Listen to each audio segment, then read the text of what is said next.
Bonsoir à toutes et à tous. Le Sénégal s'est qualifié pour les demi-finales de la CAN 2025. Et ce soir, on ne va pas seulement parler d'une victoire. On va parler d'un message. Parce que battre le Mali 1-0, sur le papier, ça peut sembler petit. Un score serré, minimaliste, parfois frustrant pour ceux qui attendent des festivals offensifs. Mais en réalité, c'est exactement le genre de résultat qui dit beaucoup plus qu'un 3-0. Ce Sénégal-Mali, ce n'était pas un match pour les amoureux du show. Ce n'était pas une rencontre de highlights, de dribbles à répétition ou de pluie d'occasion.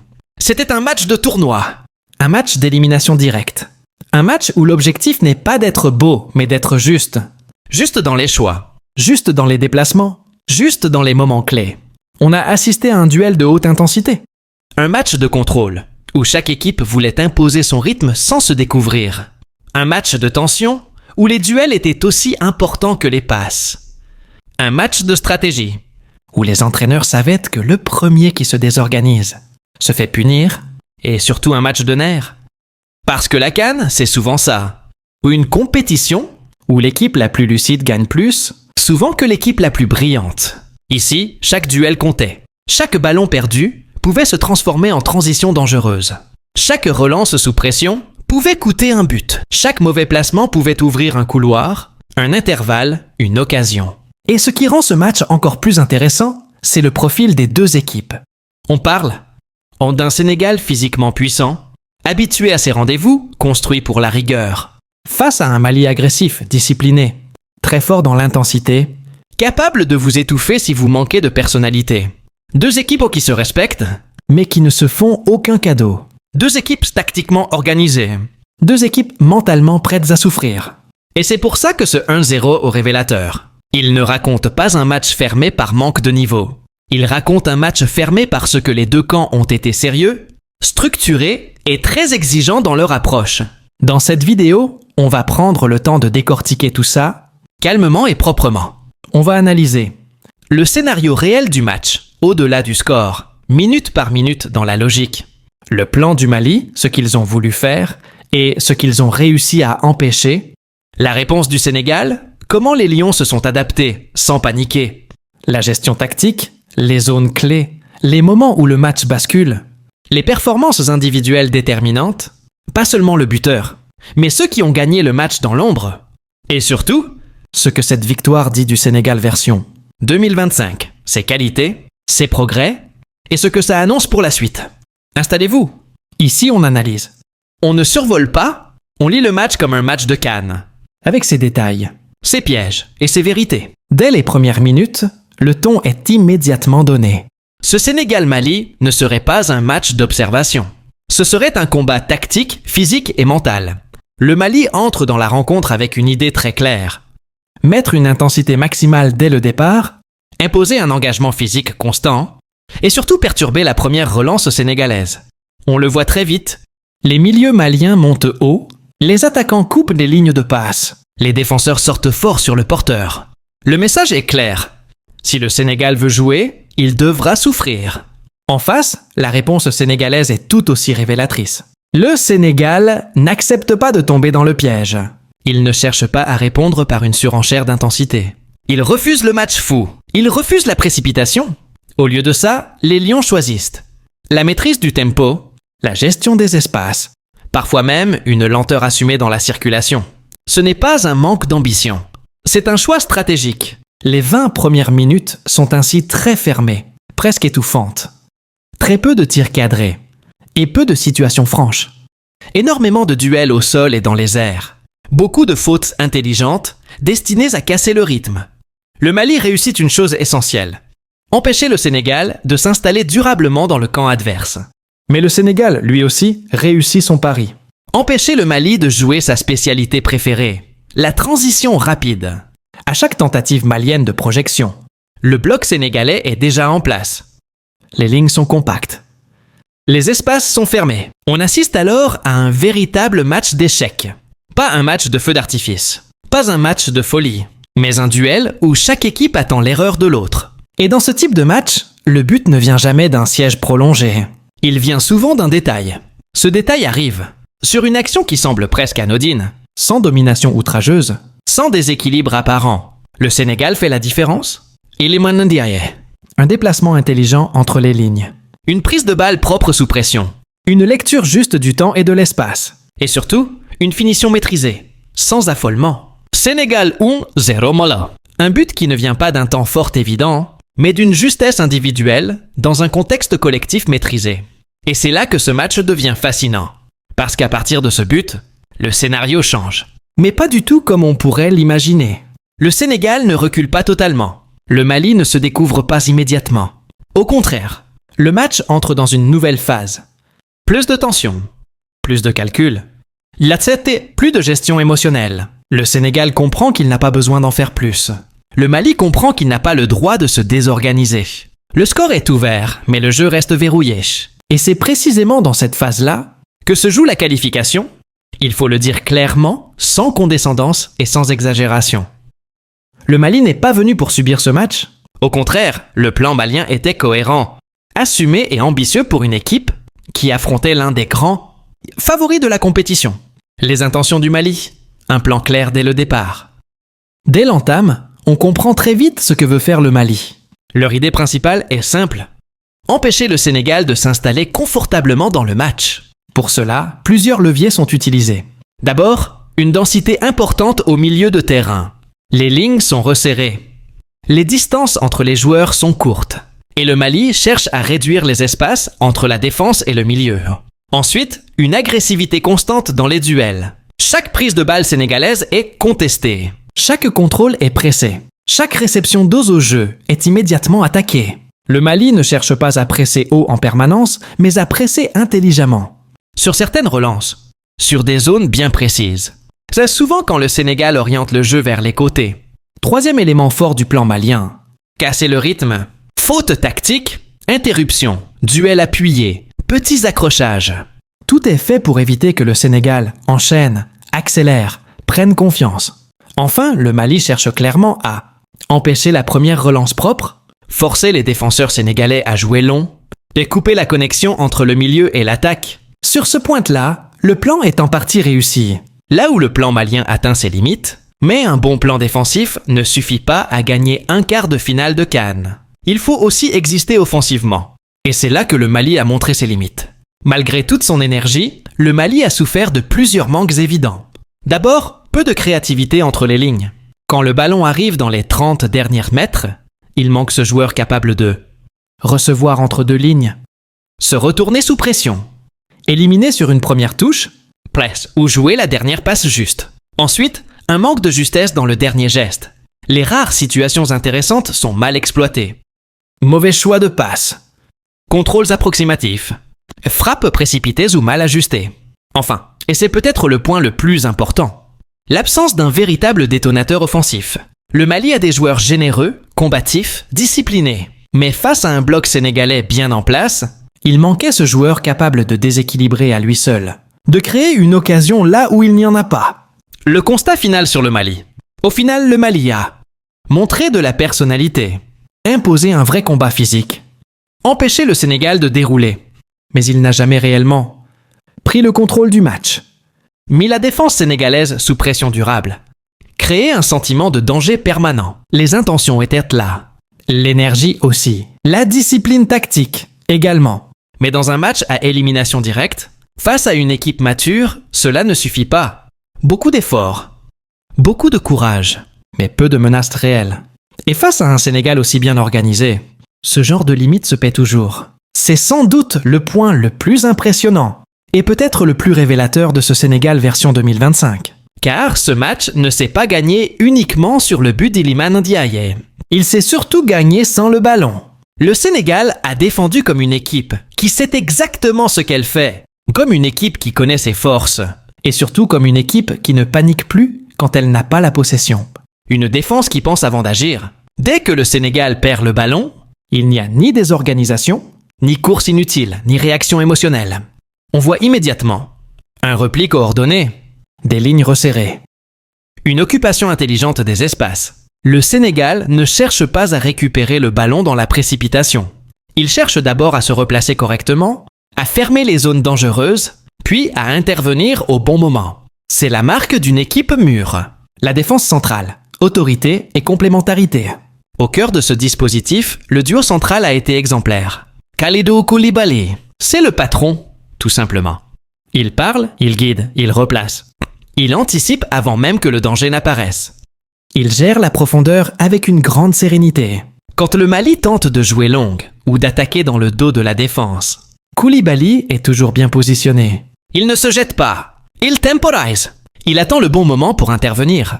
Son expérience des grands matchs se ressent dans chaque geste. Moussa Niakhaté, son rôle a été tout aussi fondamental. Plus mobile, plus rapide dans les couvertures. Très attentif aux déplacements adverses. Niakhaté complète parfaitement Koulibaly. Là où l'un impose l'autorité, l'autre apporte la mobilité. Là où l'un sécurise, l'autre corrige. Résultat, Aucun affolement, aucune panique. Toujours une solution défensive. Les côtés, discipline avant spectacle. sur les couloirs, le message du staff était clair. Priorité à la sécurité. Les latéraux sénégalais n'ont pas cherché. À multiplier les montées spectaculaires. Ils ont d'abord sécurisé leur couloir. Fermer les angles. Accompagner le repli défensif. À chaque tentative de débordement malien, Un latéral sort. un milieu coulisse. Un central couvre. Le Sénégal défend en bloc, pas en individuel. Ce choix est particulièrement intelligent dans un match à élimination directe. Où une seule erreur de placement peut être fatale. Un bloc compact, jamais étiré. Ce qui frappe également, c'est la compacité de l'équipe. Les lignes ne sont jamais trop éloignées. L'espace entre la défense et le milieu est très bien contrôlé. Le Mali ne trouve presque jamais de joueurs libres entre les lignes. Quand le Sénégal recule, il le fait ensemble. Quand il défend bas, il le fait organiser. Il ne subit pas, il contrôle le danger. Défendre, ce n'est pas reculer.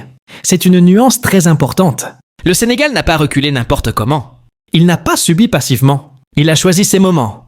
Parfois, Il a laissé le ballon au Mali dans des zones non dangereuses. Parfois, il a pressé plus haut. Parfois, il a temporisé. il a géré l'espace, pas seulement le ballon.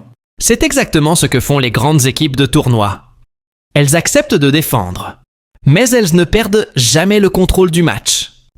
Ce que cette phase défensive révèle, cette performance sans le ballon montre un Sénégal Discipliné concentré, solidaire. et surtout très sûr de lui. Ce n'est plus une équipe qui cherche. À gagner uniquement par la domination offensive. C'est une équipe capable de... Si le Sénégal a tenu ce match sous contrôle, Même sans avoir une possession écrasante, c'est avant tout grâce à son milieu de terrain. Dans un quart de finale de Cannes, le milieu est souvent la zone où tout se décide.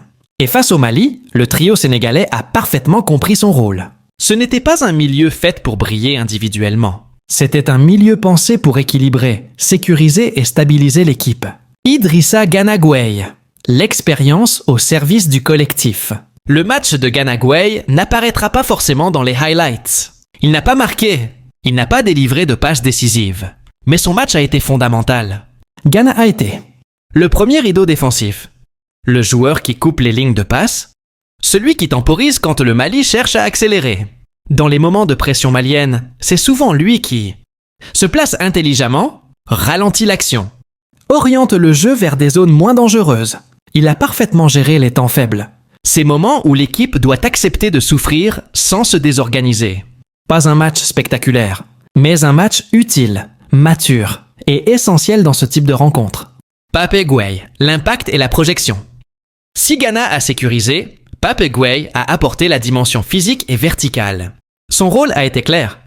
Casser le pressing malien par la projection, apporter une présence dans les duels, Empêcher le Mali de s'installer durablement dans le camp sénégalais. À chaque fois que le Mali semblait prendre un peu de confiance, Pape Gueye répondait par une course vers l'avant, un duel gagné, une présence dans la zone intermédiaire. Il a été ce milieu capable de faire reculer le bloc adverse, même sans ballon. Son impact a clairement limité la capacité du Mali à multiplier les vagues offensives. Habib Diarra, le moteur silencieux. Habib Diarra a livré un match très complet. même s'il n'a pas été le plus visible. Gros volume de jeu, Pressing constant, soutien permanent des deux côtés du terrain. Il a fait le lien entre le travail défensif. et les rares phases de projection offensive. À chaque perte de balle, il est l'un des premiers à presser. À chaque récupération, il est disponible pour offrir une solution. Un match de générosité, de discipline et de compréhension tactique. Un trio au service du bloc, pas des individualités. Ce qui frappe dans la performance de ce milieu, c'est l'absence totale d'ego. Aucun des trois n'a cherché à Porter le ballon inutilement. forcer une action individuelle, sortir de son rôle. Ils ont joué pour l'équipe, pour le bloc, pour l'équilibre. Et c'est précisément ce qui a permis au Sénégal de Ne jamais être submergé. garder une structure cohérente tout au long du match, contrôler le tempo sans forcément dominer la possession. Ce milieu n'a pas cherché à gagner le match, il a cherché à empêcher le Mali de le gagner. Et dans un quart de finale de CAN, c'est souvent la meilleure stratégie possible. Iliman Ndiaye, l'homme du moment. Dans les matchs ouverts, les talents s'expriment facilement. Mais dans les matchs fermés, les vrais joueurs se révèlent. Et ce Sénégal-Mali était exactement ce type de rencontre. Peu d'espace, Beaucoup de densité, une pression constante. des décisions à prendre en une fraction de seconde. Dans ce contexte, il faut Un joueur capable de jouer dans très peu d'espace, un joueur capable de lire le jeu plus vite que les autres, un joueur capable surtout d'assumer le moment sans se cacher. ce joueur, ce soir-là, c'était Iliman Ndiaye. Un match d'intelligence avant tout, Iliman Ndiaye n'a pas cherché à briller inutilement. Il n'a pas multiplié les dribbles spectaculaires. il n'a pas forcé les situations. Il a joué juste. Tout au long du match, on l'a vu. Décrocher pour offrir une solution, Se déplacer entre les lignes. Endo attirer un ou deux défenseurs pour libérer des espaces. Il a compris très tôt que ce match ne se gagnerait pas à la quantité d'actions. Mais à la qualité d'une seule. Le but, simplicité, lucidité, efficacité. Son but est l'illustration parfaite de son intelligence de jeu. Un déplacement précis, au bon moment. Une prise de balle propre, sans contrôle superflu. Une finition maîtrisée, sans panique. Ce n'est pas un but spectaculaire. Ce n'est pas un but de highlight. Mais c'est un but de joueur de tournoi. Un but qui Punit la moindre erreur adverse. Récompense la patience collective. et fait basculer un quart de finale. Ne pas forcer, c'est aussi une force. Ce qui distingue Iliman Ndiaye dans ce match, c'est sa capacité à ne pas forcer. À aucun moment il n'a cherché à porter le ballon trop longtemps. À tenter l'exploit individuel inutile, à sortir du cadre tactique. Il a toujours choisi la solution la plus juste pour l'équipe. C'est le signe d'un joueur qui a grandi. D'un joueur qui comprend le contexte. D'un joueur qui sait quand agir. Le symbole d'un Sénégal plus collectif, ce but d'Iliman Ndiaye n'est pas seulement une performance individuelle. Il est le symbole d'un Sénégal qui Ne dépend plus d'un seul homme. Sait faire confiance à plusieurs leaders techniques et accepte que la différence vienne de celui qui est le mieux placé. dans une canne, Ce sont précisément ces joueurs-là qui font la différence. pas ceux qui cherchent la lumière. Mais ceux qui savent l'allumer au bon moment. C'est souvent après le but que les matchs à élimination directe se gagnent ou se perdent. Et c'est précisément là que le Sénégal a montré à quel point cette équipe a franchi un cap. Après l'ouverture du score d'Iliman Ndiaye, beaucoup d'équipes, surtout dans une CAN, réagissent de la même manière. Elles paniquent inconsciemment. Elles reculent trop bas. Elles subissent sans le vouloir. Elles jouent avec la peur d'encaisser. Le Sénégal, lui, a fait tout l'inverse. Ralentir pour mieux contrôler. Plutôt que de chercher immédiatement le deuxième but dans la précipitation, Les Lions ont choisi de ralentir le jeu. circulation plus posée Prise de balle sécurisée. et passes simples mais justes. Ce choix n'est pas anodin. Il montre une équipe consciente de son avantage et capable de gérer le temps. Ralentir, ce n'est pas reculer. Ralentir, c'est reprendre le contrôle. Casser le rythme malien. Le Mali, mené au score, tente logiquement d'augmenter l'intensité. Mais à chaque tentative malienne, une faute tactique bien placée, un duel gagné, une conservation intelligente du ballon. Le Sénégal a constamment cassé les temps forts adverses. Il n'a jamais laissé le Mali enchaîner, ni dans les transitions, ni dans les centres, et ni dans les attaques placées. Le Mali n'a jamais pu installer une pression continue. Défendre avec lucidité, pas avec peur. Quand le Sénégal a reculé, il l'a fait de manière organisée. Bloc compact, distance et maîtrisé, aucune désorganisation. Il n'y avait pas ce sentiment de panique. Qu'on voit parfois dans les fins de matchs tendus. Au contraire, on sentait une équipe. Calme, sûre d'elle, consciente de ce qu'elle faisait. Même dans les dernières minutes, Le Sénégal n'a pas balancé inutilement le ballon. Il a continué à jouer intelligemment, à choisir les bons moments pour dégager ou conserver. Une gestion qui dit tout de cette équipe. Ce n'était pas beau. Ce n'était pas spectaculaire. Ce n'était pas un match à compilation YouTube. Mais c'était efficace. Et surtout, c'était révélateur. Une équipe jeune ne gagne pas ce genre de match. Une équipe immature craque dans ces moments-là. Le Sénégal, lui, a montré de la patience, de la discipline, de la maîtrise émotionnelle. C'est le comportement d'une équipe qui connaît les exigences d'un tournoi, accepte de souffrir sans se désorganiser, et sait protéger un avantage précieux. Le signe des équipes qui vont loin. Dans une CAN, les matchs les plus importants ne sont pas toujours ceux que l'on gagne largement. Ce sont souvent les matchs serrés, les matchs tendus, les matchs où il faut gérer un score minimal. Et ce Sénégal-là a montré qu'il savait faire exactement cela. Ce n'est plus seulement une équipe talentueuse. C'est désormais une équipe mature, prête pour les grands rendez-vous.